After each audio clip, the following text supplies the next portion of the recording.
Ladies and gentlemen, they are still continuing to spread the lie about the October 7 SA attacks from Hamas. Now, keep in mind, this has already been debunked by multiple outlets. The first one I heard do it was the Gray Zone, but now there are other more mainstream outlets that are saying there is no evidence to actually confirm that that happened. However, even though I told you all of that, it appears that Kamala Harris is about to help Israel by continuing to spread this propaganda. Shout out to Z Squirrel for holding it down and always being first with the no on X. This Squirrel account is amazing.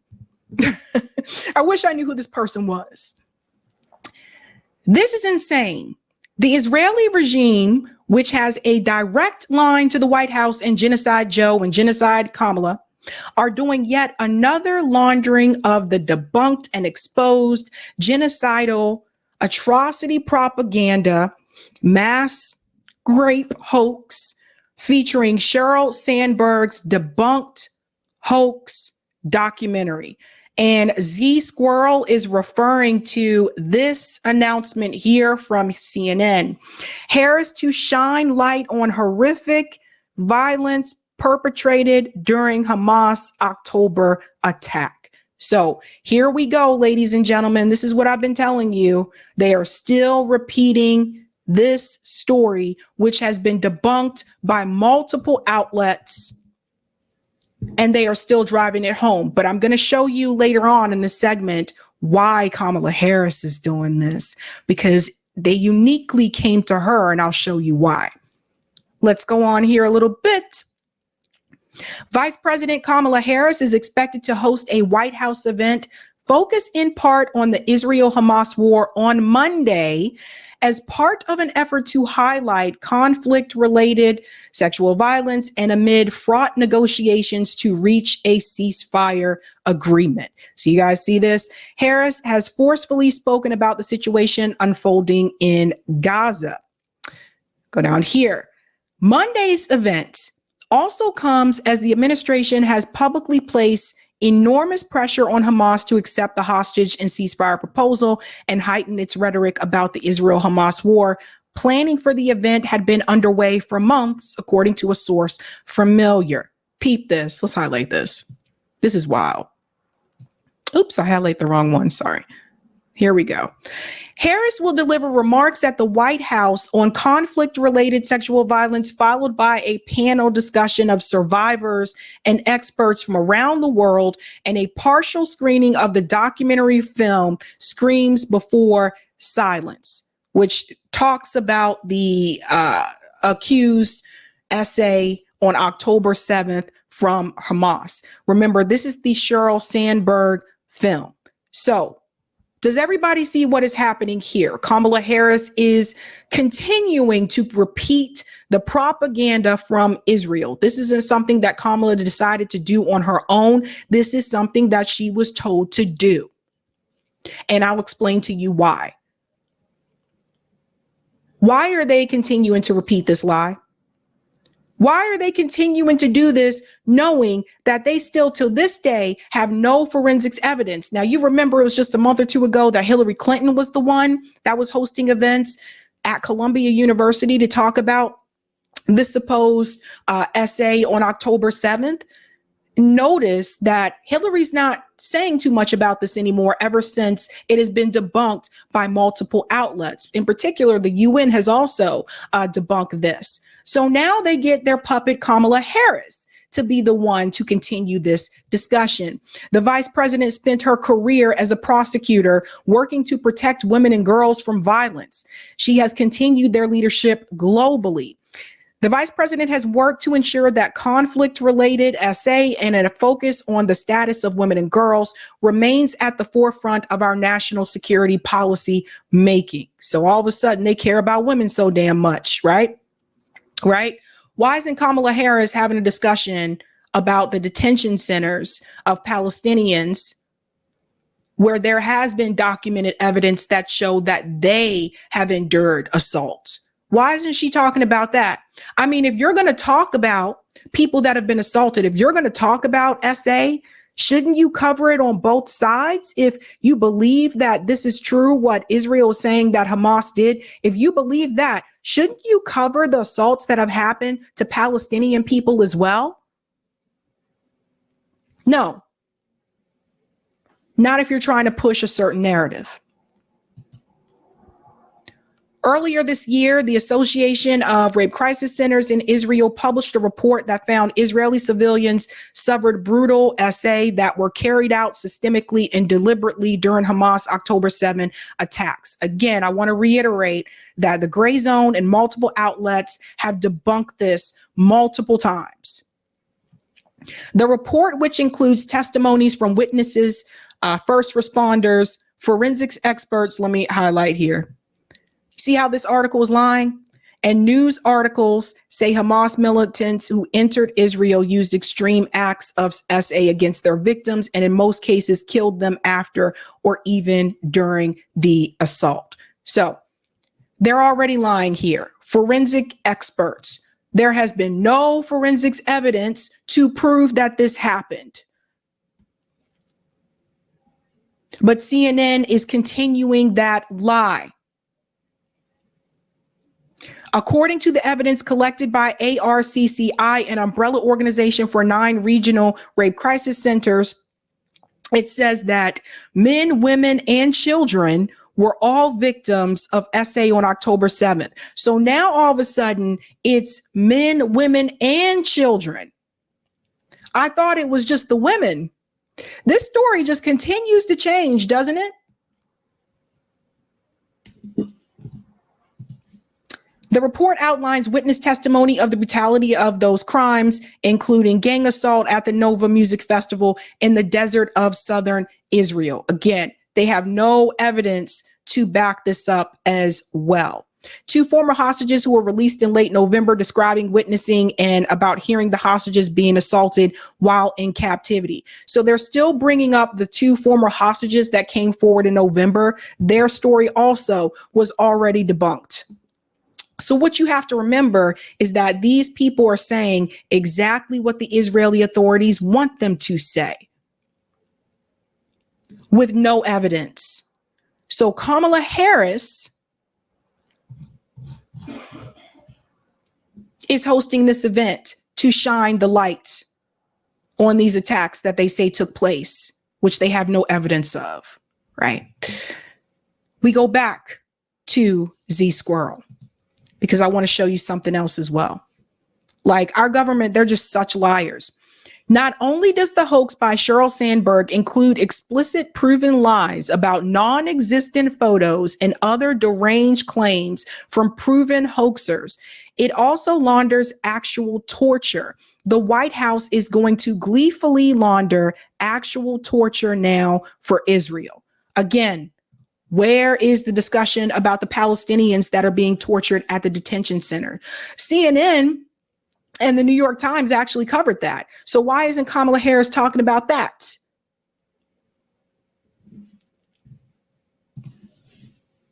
It's a mess. You guys, it's an actual mess. An actual mess. So they even said so here. So this was the Electric Intifada, who has been phenomenal about this. In May, in her hoax documentary, Sheryl Sandberg has a dramatic scene where she says 2 proven Zaka hoaxers to show her photos of the violence and mutilation. Sandberg withdraws in horror, oh my God, but she never actually showed the photos. Right. Because it probably did not happen.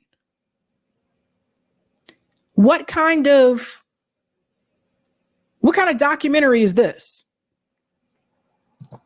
Now,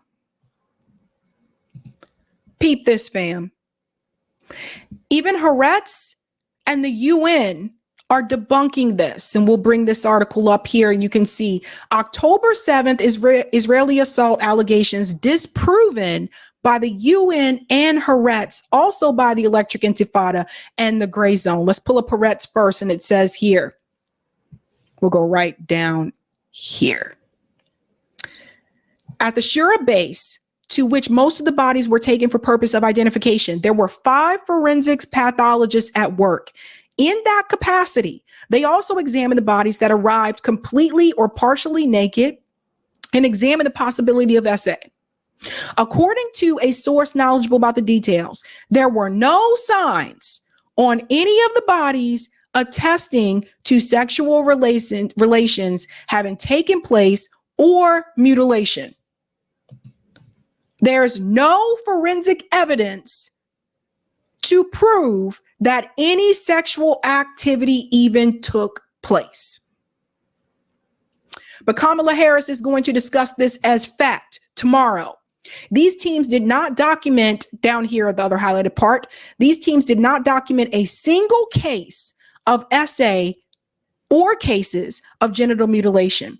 Beyond this, from inquiries put to 3 bodies in defense establishment by Haaretz, it emerges that the intelligence material collected by the police and the intelligence bodies, including footage from terrorist body cameras, does not contain visual documentation of any acts of SA.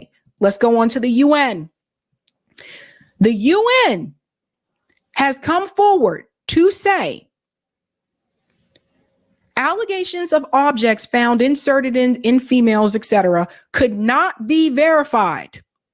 It goes on to say here, additional challenges emerged due to erroneous interpretations of the state of the bodies by some volunteer first responders without relevant qualifications and expertise, and mischaracterizing grazing gunshot wounds to genitalia as targeted genitalia mutilation using knives. See, this is the UN. We'll go to this paragraph here. This is 70. It also viewed reports of sexual violence, including one case of genital mutilation of a male, right?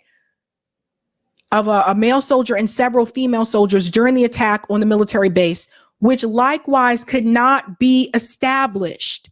The UN also says down here at the bottom, because in most instances, additional injuries were also seen on other body parts, no discernible pattern of genital mutilation could be established. So the UN and Haaretz, and don't also forget the London Times, has come forward and said there is no evidence, yet this woman made a whole entire documentary about it. Kamala Harris is going to be discussing this tomorrow night because she is a puppet. And she'll do what AIPAC wants her to do, what the ADL wants her to do. And this is why when Kamala Harris gave this announcement or the speech fire on the bridge in Selma, this is why I called this optics. She was just acting. This was just an act. She is very much in line with the state of Israel. Otherwise, she wouldn't be sitting there. She is very much willing to do what the state of Israel wants her to do. Otherwise, she would not be sitting there. So when she told you this, and given the immense scale of suffering in Gaza, there must be an immediate ceasefire. For at least the next 6 weeks, which is what is currently on the table. Hamas. When she told you that, she was acting. That was all an act to convince voters, particularly younger voters, that her and President Biden were doing the best that they could to try to stop this assault on the Palestinian people. They never had any intention of doing that. It's a game. Now, why does Kamala have to be the one to lead this discussion? Probably because of something that happened in October 2021. Everyone may not remember this, but I do. In 2021, obviously before October 7th, Kamala Harris' office doing cleanup after exchange with a student on Israel. We're going to play this video here because I want you to see again. Oh, let me pull this out so I can. Let me make sure the ad doesn't play. 1 second. Sometimes an ad will play for that CNN article. Okay, it didn't. Let me pull it up. Here we go. This is what happened in 2021, and they never let Kamala forget it. Listen to this. Hey. Hi, guys. Vice President Kamala Harris is in damage control mode after this exchange with a university student earlier this week. There were funds allocated to continue backing Israel, which hurts my heart because it's an ethnic genocide and a displacement of people. And I think that the people have spoken very often in what they do need. And I feel like there's a lack of listening, and I just feel like I need to bring this up because it affects my life and people I really care about's lives. Harris responding in part, Glad you did, and again, this is about the fact that your voice, your perspective, your experience, your truth should not be suppressed, and it must be heard. The point that you are making about policy that relates to Middle East policy, foreign policy, we still have healthy debates in our country about what is the right path, and nobody's voice should be suppressed on that. Israeli publication. Pause. So does everybody see what was happening there? In 2021, that was a student telling her about the apartheid situation in Israel and the way that Israel was treating the Palestinian people. The student told her to her face in 2021 that Israel was committing ethnic genocide way before October 7th. See, people don't realize you can always pull up old receipts. This is why they are coming for Kamala Harris, and they want her to be the one to host this event. Look at what happened after that conversation took place. Let's go back just a teensy bit. There we go. And nobody's voice should be suppressed on that. Israeli publications jumped on Harris for not pushing back against the student's characterization of Israel's actions towards Palestinians as ethnic genocide. And sources tell CNN calls came into the White House from several leading Jewish organizations expressing their concern. The vice president's office is now scrambling to minimize the fallout, putting out a statement today saying the vice president strongly disagrees with the student's characterization of Israel, that it was a student who voiced a personal opinion during a political science class. So in 2021, because of that conversation that she had with the student about the ethnic cleansing that Israel was trying to do to the Palestinian people, all of these different Israeli organizations targeted Kamala Harris. A lot of people forget about this. So then all of a sudden, notice what they said, the White House is scrambling to combat this smear of Israel.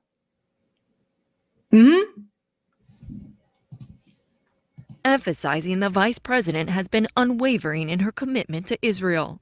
Harris's senior staff is working the phones, calling several leading pro-Israel organizations to make clear that Harris's silence did not equate agreement with the student's claim of ethnic genocide.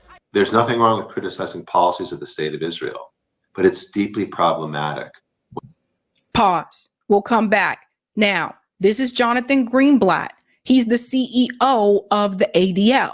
Now, he just told you in this video, there was nothing wrong with criticizing the policies of the Israeli government. That's not what Jonathan is saying now. Which goes to show you again, he never agreed with people criticizing the policies of Israel's government. Never agreed with that. Because now people like Jonathan are saying criticizing Israel, criticizing the Israeli government is anti-Semitic. Everybody see what's happening here. So notice the moment that Kamala received pushback because she didn't disagree with what that student said. Notice how all these different organizations, the Israeli organizations, the ADL, and all these other organizations came after her. Doesn't that sound familiar? Look at what's happening now. And every time you turn around, this guy shows up.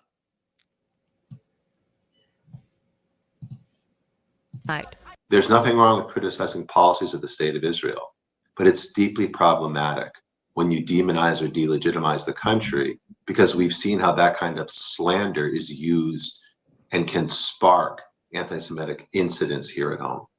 This dust-up is just one in a series for the vice president in her 9 months on the job. In June, her first foreign trip completely overshadowed by her blunt delivery of this message to Guatemalan migrants. I want to be clear to folks in this region who are thinking about making that dangerous trek to the United States-Mexico border.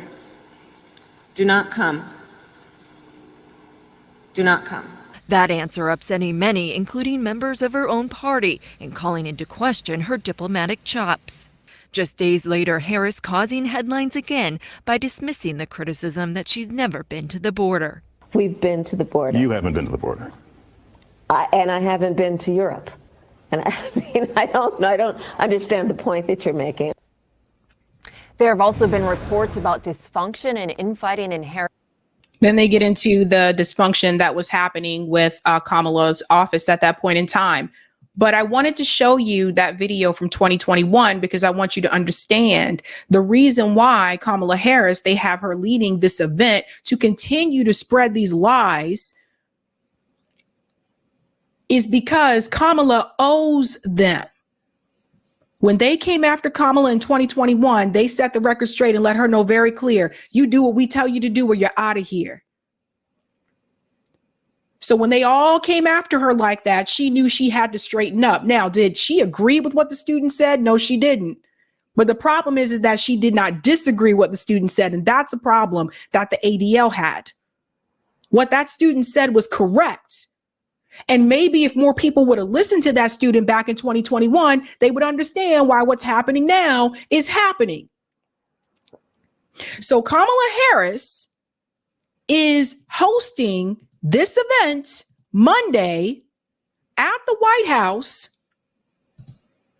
She is to shine light on horrific sexual violence perpetrated during Hamas October attack. She is hosting that event Monday, continuing to spread that lie, that propaganda from Israel. And that is because back in 2021, all of these organizations made it very clear to Kamala that we own you and you're going to do what we say. So this is a problem, again, when we talk about the Israeli lobby having such a strong hold on our politicians. So Kamala is there to continue the lies. However, the young people aren't falling for it. The young people aren't falling for it because check this out.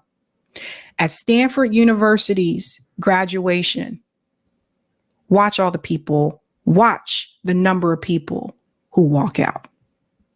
Terribly tragic wars have caused intense pain of loss and tensions throughout the community.